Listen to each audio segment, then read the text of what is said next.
ஈரநெஞ்சுதான் நம்ம எல்லாத்துக்கும் ஈரநெஞ்சு. உங்களுக்கு இடம் கொடுங்கன்னு கேட்டா அட்லீஸ்ட் ஒரு வாடகை வேணும் இல்லையா? அந்த வாடகையாக நீங்கள் ஒன்று சமைச்சு கொடுத்துருங்கன்னு சொல்லுவோம், இல்லை கூட்டிருங்கன்னு சொல்லுவீங்க, இல்லைன்னா பாத்ரூமோட சேர்த்து எல்லா வேலையும் நீங்கள் பண்ணுற மாதிரி தான் உங்களுக்கு சமைக்கிறதுக்கான இடம் தரோன்னு சொல்கிறோம்.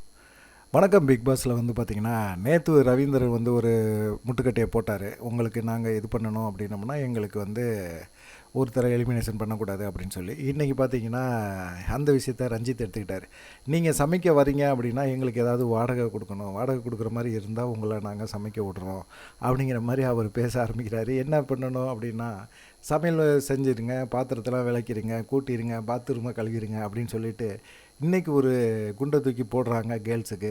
என்னடா இது, ஏற்கனவே ஜாக்லின் என்னையை கேட்காம பண்ணீங்க அப்படின்னு சொல்லி ஒரு நாள் ஃபுல்லாக சண்டை போட்டுச்சு. இப்போ என்ன பண்ண போதோ தெரியல.